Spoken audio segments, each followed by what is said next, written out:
NEET UG परीक्षा रद्द नहीं होगी भाई। सुप्रीम कोर्ट बताएगा परीक्षा कैसे हो। मेडिकल प्रवेश परीक्षा दोबारा कराने की मांग खारिज। भाई जो सुप्रीम कोर्ट ने विवादों से घिरी नीट यूजी 2024 परीक्षा को रद्द करने और दोबारा परीक्षा की मांग खारिज कर दी है। सीजेआई डीवाई चंद्रचूड़ की अध्यक्षता वाली बेंच ने कहा कि भाई यह साबित करने के पुख्ता प्रमाण साबित नहीं हुए हैं कि भाई प्रणालीगत गड़बड़ी कोई हुई है। और कोर्ट ने कहा कि भाई इस बात में कोई शक नहीं है कि भाई हाजिराबाग और पटना में पेपर लीक भी हुआ है और इसका फ़ायदा भाई 155 छात्रों को मिला है। कोर्ट ने यह भी कहा कि भाई हमने 571 शहरों में से 4750 केंद्रों पर हुई परीक्षा परिणाम पर ITI का डेटा एनालिसिस देखा है और भाई इसकी जांच भी की है। इससे ऐसा कुछ नहीं मिला भाई जिससे निष्कर्ष निकलने कि पूरी परीक्षा गड़बड़ है। और कोर्ट ने यह कहा कि भाई अगर काउंसलिंग के बाद भी पेपर लीक के लाभार्थियों की संख्या बढ़ती है तो उनके खिलाफ भाई कार्रवाई की जाएगी। सीजेआई ने कहा कि भाई रीनीट की गंभीर परिणाम हो सकते हैं।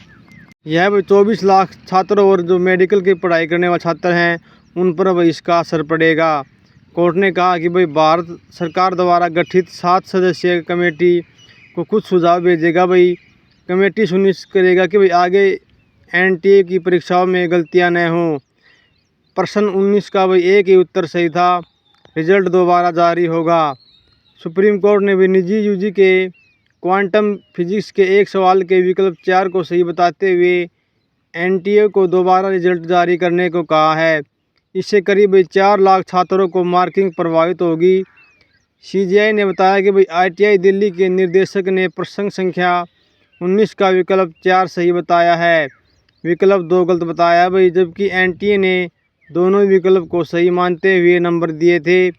कोर्ट ने इसे खारिज कर दिया है भाई। इसके साथ ही कोर्ट ने अब 1563 छात्रों की परीक्षा दोबारा करने को वही सही ठहराया है जिन्हें वे ग्रेस मार्क्स मिले थे। व्यापक गड़बड़ी साबित होने पर ही परीक्षा रद्द होगी। वही व्यक्तिगत शिकायत पर हाई कोर्ट जा सकते हैं अभ्यर्थी। सीजेआई ने कहा कि अगर किसी छात्र को कोई व्यक्तिगत शिकायत है तो वह कानून के अनुसार अपने अधिकार पाने के लिए स्वतंत्र है।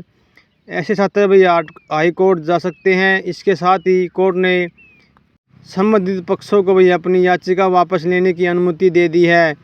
कोर्ट का फैसला केंद्र सरकार के मामले में विपक्ष निशाने पर है। मतलब ये कि भाई 4 जून को रिजल्ट जारी होने के बाद 67 छात्रों को 720 में से 700 अंक मिले हैं। टेलीग्राम पर पेपर लीक होने के भाई ग्रेस मार्क्स मिलने के जैसे मामले आने पर छात्र सुप्रीम कोर्ट पहुंचे थे। भाई कोर्ट ने भाई 17 मई को इस पर केंद्र और NTA से जवाब मांगा था। भाई CBI कर रही है जांच। अब तक 7 राज्यों में गिरफ्तारी सरगना फरार। भाई झारखंड बिहार में पेपर लीक का खुलासा होने पर जांच CBI को सौंपी गई है। अब तक बिहार, झारखंड, महाराष्ट्र, गुजरात व बंगाल, उत्तराखंड और राजस्थान से भी लगभग 53 लोगों की गिरफ्तारी हुई है। हालांकि भी पेपर लीक का मास्टरमाइंड अभी भी फरार है। भाई तो यहाँ पर आप देख सकते हैं कि भाई नीट यूजी की रद्द नहीं होगी। सुप्रीम कोर्ट बताएगा कि भाई परीक्षा कैसे हो। मिलते हैं आपसे अगले वीडियो में कोई और नई जानकारी के साथ। बाय।